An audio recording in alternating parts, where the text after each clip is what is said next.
আমার ও মরহুম রফিকুল আনোয়ারকে এর প্রতি দীর্ঘদিন নয় কয়েকটি বছর পর আমরা মিলিত হয়ে আজকের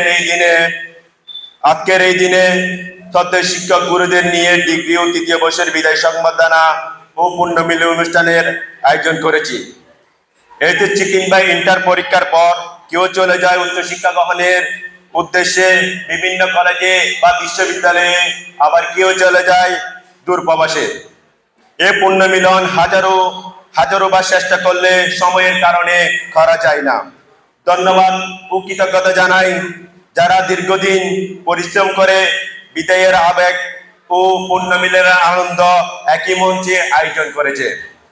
যদিও বক্তব্য দেওয়ার মতো আমার পরিচর্যা আমার নাই, আমাদের বেচের কার্যকলাপ ও বিস্তারিত উপস্থাপনা করেছেন আমাদের প্রিয় বন্ধু সহপাঠী শেখ মোহাম্মদ মুন্না। তাই আমার বেদ নিয়ে কিছু বলার নাই, তাই আমার বক্তব্য আমি সংক্ষিপ্ত করতে চাই।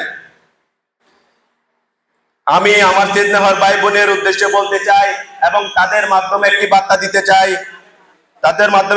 দিতে চাই যে হয়তো আপনারা সোশ্যাল মিডিয়া অবগত আছেন যে কোনো অসামাজিক কিংবা অসম্মানিত হওয়ার মতো পোস্ট শেয়ার করলে তার সাথে সাথে ভাইরাল হয়ে যায়, যা আপনারা অবশ্যই জানেন ও ফেসবুকে দেখেছেন নাজিরহাট কলেজের এইচএসসি বিদায়ের র্যাঙ্কের নামক সমালোচনার কথা, যেটা নাজিরহাট কলেজের দীর্ঘদিনের সম্মান অক্ষুণ্ণ করেছে।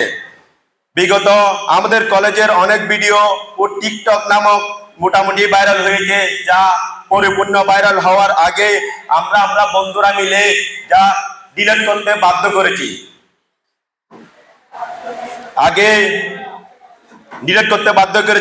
শুধু আমরা নয়, যারা কলেজকে ভালোবাসে তারাই সমালোচিতকে সুযোগ দেওয়ার আগে আমরা তার মুখ বন্ধ করিয়েছি। তাই আপনাদের উদ্দেশ্যে বলতে চাই এবং আপনাদের মাধ্যমে বার্তা দিতে চাইছি ভাই বোনদের উদ্দেশ্যে, আমরা সবাই কলেজকে ভালোবাসি। তাই কলেজের অবস্থাকালীন সময়ে ক্লাস, বারান্দা ও মাঠে এমন কোনো টিকটক বা ভিডিও করব না যেটা আমাদের কলেজে অসম্মানিত হয়, যেটা আমাদের কলেজের সম্মানিত শিক্ষকদের ও প্রতিষ্ঠাতা পরিবারদের অসম্মানিত করে। এই আমার সংক্ষিপ্ত বক্তব্য শেষ করে আবারও ধন্যবাদ কৃতজ্ঞতা জানাই শ্রদ্ধেয় শিক্ষকদের প্রতি। আজকের এই আয়োজনে কোনো ভুল ত্রুটি থাকলে আমাদের ক্ষমার দৃষ্টিতে দেখবেন।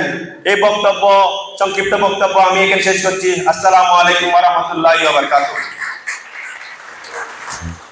খুব চমৎকার ভাবে বক্তব্য রাখলেন সহপাঠী শেখ মেসবাহ।